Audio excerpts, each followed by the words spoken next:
Welcome everybody. We're at the Marathon Kitchen this afternoon, getting ready to make some fresh corn salsa. My name is Jim Cogley. My culinary cohort in crime is Pete Sutton, and we're going to have a little fun this afternoon. This is a recipe that I learned actually in an RV park in Texas a few years ago, and we've been making it for a while here at Marathon. We thought it would be fun to share with you.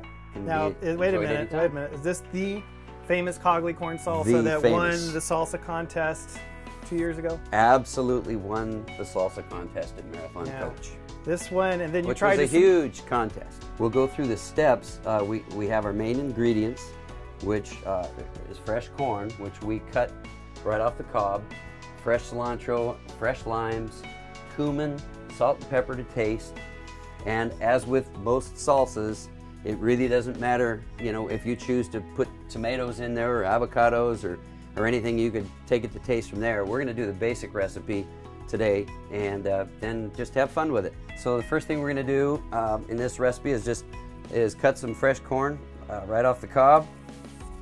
Then it's just a matter of a lot of lime juice and a lot of cilantro and a lot of cumin.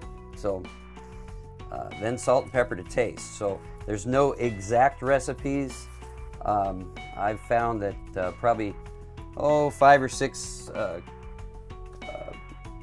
corn cobs, probably 2 bunches, small bunches of cilantro, and probably 5 limes, and maybe a tablespoon to 2 tablespoons of cumin will, and salt and pepper to taste, will get your main recipe, and then you would dip chips for your salsa.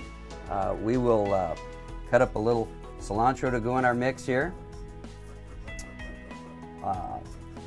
And then what we're going to do is we're going to use any kind of a juicer that you have here. I found a nice juicer at the store the other day, and we're going to add that. So again, the more the merrier on the lime. The lime's a wonderful component. Would you like me to go ahead and do this for you while you do some cutting? Why don't you do that, Pete? All right. Do some more cutting here. Sounds good. Yeah. So, I would imagine that this size of recipe here would make salsa for probably a half a dozen people. Okay, we can... So this is a lot of limes. You want me to keep going? You know, you've got quite a few in there now. I would say another lime to 2 limes. Okay. And then what, taste it first and then keep going if we need it? I usually do a taste thing, Pete. Yep, okay. I do. I just kind of get it to a point where I taste it after I get the main ingredients in the bowl. So we're doing a little extra corn here. I gotta get one of these juicers. This is a lot easier than using a spoon and a knife to try and scrape it out. We're gonna go ahead and sprinkle in some more cumin.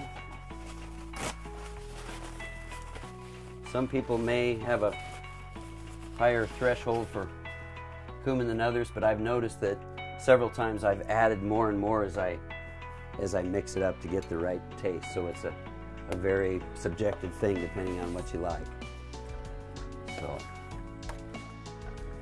So there we have a basic recipe right there. So you have fresh corn, you have fresh cilantro, fresh lime juice, and cumin, and now we're going to salt and pepper a little bit to taste. I would probably say 2 or 3 shakes like that.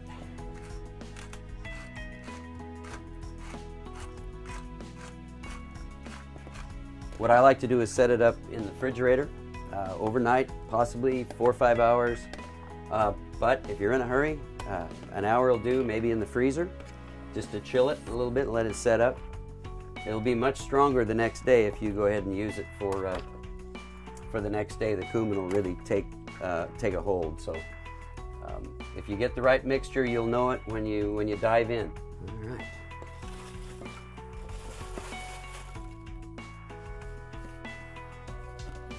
No spilling in the coach. I like the way it's both sweet and you got that first hit of lime. That's pretty good. Well, here we are, finished product.